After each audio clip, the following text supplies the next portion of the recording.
नमस्कार दोस्तों, मैं विजय कुमार आपका स्वागत करता हूं आपके अपने YouTube channel true in details में। तो दोस्तों, ये सामान्य अध्ययन का भाग 8 है, जिसमें हम 25 क्वेश्चन इंक्लूड किया है। आप 25 में से कितने क्वेश्चन कर पाते हैं तो कृपया कमेंट में ज़रूर बताएं। अगर मेरी वीडियो पसंद आते हैं आपको तो लाइक और शेयर करें, मेरे चैनल को सब्सक्राइब करके बेल आइकन को दबा दीजिए। तो चलिए दोस्तों, बिना वक्त गवाए स्टार्ट करते हैं आज का टेस्ट।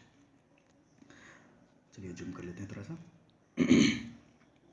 हमारा पहला क्वेश्चन है, शीशा काटने में किसका प्रयोग किया जाता है? ऑप्शन ए आरी का, ऑप्शन बी बोर्ड नामक हीरे का, ऑप्शन सी ब्लेड का। तो इसका आंसर होगा दोस्तों ऑप्शन बी, बोर्ड नामक हीरे का प्रयोग शीशा काटने में किया जाता है। तो चलिए दोस्तों, आगे की ओर बढ़ते हैं, हमारा अगला प्रश्न देख लेते हैं। हमारा अगला प्रश्न है, प्राकृतिक रबर को सल्फर के साथ मिलाकर गर्म करने की क्रिया क्या कहलाता है? ऑप्शन ए पृथक्करण, ऑप्शन बी वल्कनीकरण, ऑप्शन सी बाष्पीकरण।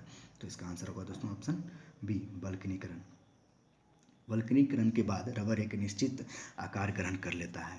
इस प्रकार के रबर का उपयोग दास्ताना रबर बैंड बनाने में किया जाता है। तो चलिए दोस्तों, आगे की ओर बढ़ते हैं, हमारा अगला प्रश्न देख लेते हैं। हमारा अगला प्रश्न है, अयस्क में मिले अशुद्ध पदार्थ को क्या कहते हैं? Option A bug, option B gang, option C sulphur. तो इसका आंसर होगा दोस्तों ऑप्शन बी, गैंग।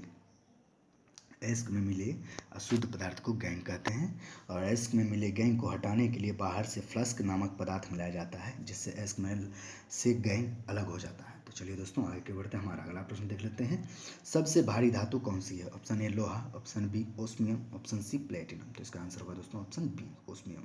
ओस्मियम सबसे भारी धातु है दोस्तों। तो चलिए आगे की ओर बढ़ते हैं, हमारा अगला प्रश्न देख लेते हैं। हमारा अगला प्रश्न है, किस धातु को सफ़ेद सोना कहा जाता है? ऑप्शन ए चांदी, ऑप्शन बी दूध, ऑप्शन सी प्लेटिनम। तो इसका आंसर सभी को पता होगा दोस्तों, तो इसका आंसर होगा ऑप्शन सी, प्लेटिनम। प्लेटिनम को वाइट गोल्ड भी कहा जाता है, यानी सफ़ेद सोना भी कहा जाता है। तो चलिए दोस्तों, आगे की ओर बढ़ते हैं, हमारा अगला प्रश्न देख लेते हैं। मानव में कितने अमीनो एसिड पाए जाते हैं? Option A 12, option B 18, option C 20। तो इसका आंसर होगा दोस्तों ऑप्शन सी, 20। मानव में अमीनो एसिड 20 पाए जाते हैं दोस्तों, याद रखिएगा। अगला प्रश्न देख लेते हैं। हमारा अगला प्रश्न है, शैवालों के अध्ययन को क्या कहते हैं? Option A sericulture, option B apiculture, option C phycology. तो इसका आंसर होगा दोस्तों ऑप्शन सी, फाइकोलॉजी।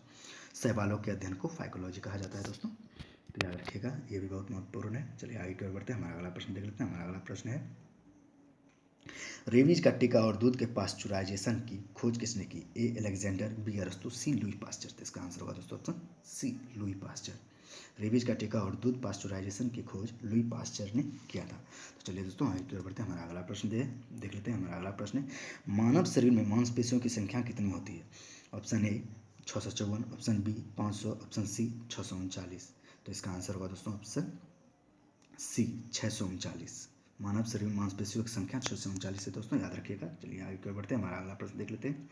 सर्वदाता रक्त समूह किस रक्त समूह को कहा जाता है? Option A O, option B A, option C B. तो इसका आंसर होगा दोस्तों ऑप्शन ओ, ओ रक्तदाता समूह को सर्वदाता रक्त समूह कहा जाता है। ऑप्शन और ए रक्त समूह को सर्वग्राही रक्त समूह कहा जाता है, याद रखिएगा दोस्तों, बहुत इंपॉर्टेंट है। अब चलिए अगले क्वेश्चन, हमारा अगला क्वेश्चन है, कौन सा धातु विद्युत का सर्वोत्तम चालक है? ऑप्शन ए तांबा, option B aluminium, option C चांदी। तो इसका आंसर होगा दोस्तों ऑप्शन सी, चांदी। विद्युत का सर्वोत्तम चालक चांदी होता है दोस्तों, याद रखिएगा। चलिए आगे की ओर बढ़ते हैं, हमारा अगला प्रश्न देख लेते हैं।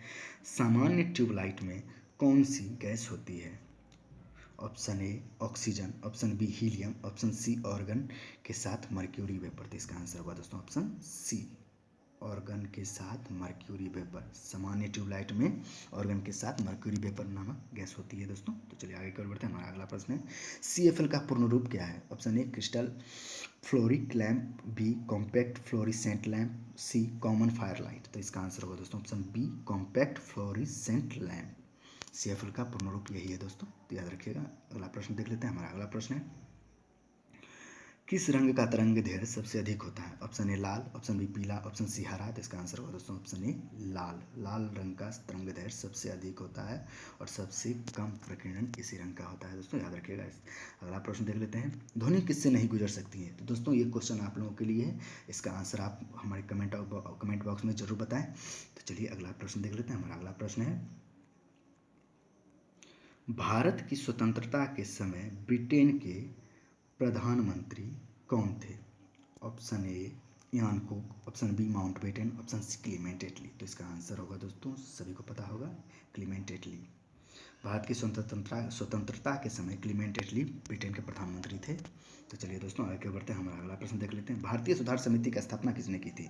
ए सुभाष चंद्र बोस, बी अरविंद घोष, सी दादा भाई नौरोजी। तो इसका आंसर होगा दोस्तों ऑप्शन सी दादा भाई नौरोजी, जो कि 1887 ईस्वी में इंग्लैंड में भारतीय सुधार समिति की स्थापना किए थे। तो चलिए दोस्तों आगे के बढ़ते हैं, हमारा अगला प्रश्न देख लेते हैं। हमारा अगला प्रश्न है, भवानी मंदिर नामक पुस्तक किसने लिखी थी? ए वरेंद्र कुमार घोष, बी कालिदास, सी चित्तरंजन दास। तो इसका आंसर होगा दोस्तों ऑप्शन ए वरेंद्र कुमार घोष।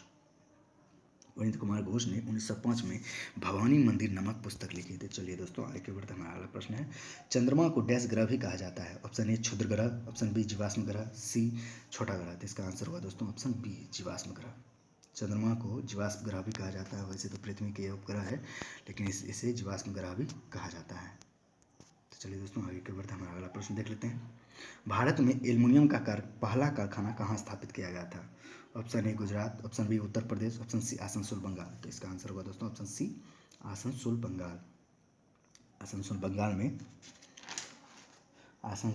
में 1937 में एल्युमिनियम का पहला कारखाना स्थापित किया गया था। तो चलिए दोस्तों आगे बढ़ते हैं, हमारा अगला प्रश्न देख लेते हैं। इसरो की स्थापना कब की गई थी? ए 1945, बी 1951, सी 1969। तो इसका आंसर होगा दोस्तों ऑप्शन सी 1969 में इसरो की स्थापना की गई थी। भारतीय राष्ट्रीय अंतरिक्ष अनुसंधान समिति का पुनर्गठन करके 15 अगस्त 1969 को भारतीय अंतरिक्ष अनुसंधान संगठन यानी इसरो की स्थापना की गई थी। तो इसरो का फुल फॉर्म जान लीजिए दोस्तों। इसरो का फुल फॉर्म होगा इंडियन स्पेस रिसर्च ऑर्गेनाइजेशन। तो चलिए दोस्तों आगे बढ़ते हैं, हमारा अगला प्रश्न देख लेते हैं। विश्व विद्यार्थी दिवस कब मनाया जाता है? ऑप्शन ए 5 सितंबर, ऑप्शन बी 14 नवंबर, ऑप्शन सी 17 नवंबर।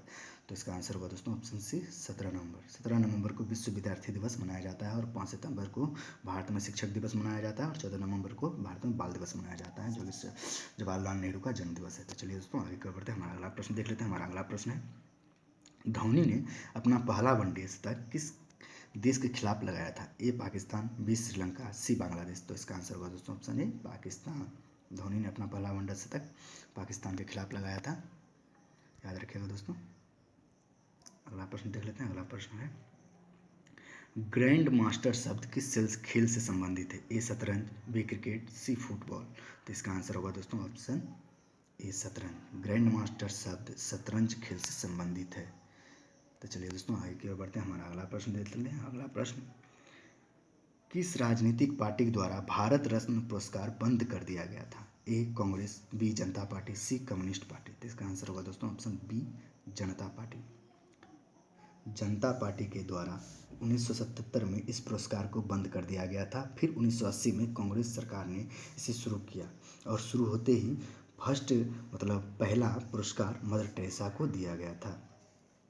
तो चलिए दोस्तों आज का टेस्ट समाप्त होता है दोस्तों। आज का समान अध्ययन का भाग 8 था, जो कि 25 क्वेश्चन इसमें इंक्लूड किया गया। तो उम्मीद है दोस्तों आपको ये वीडियो पसंद आया होगा। अगर वीडियो पसंद आया तो दोस्तों लाइक और शेयर करके मेरे चैनल को सब्सक्राइब करके बेल आइकन को दबा दीजिए, ताकि जितनी भी वीडियो मैं डालूँ, मैं सुबह में करंट अफेयर्स और रात में जीके जीएस का वीडियो डालता हूं दोस्तों। तो मेरे चैनल को सब्सक्राइब कर दीजिए, बेल आइकन को दबा दीजिए, ताकि ये वीडियो जब भी मैं डालूं आपको पहले पहुंचे। तो चलिए दोस्तों आज तक के लिए इतना ही। बहुत बहुत धन्यवाद। जय हिंद, जय भारत।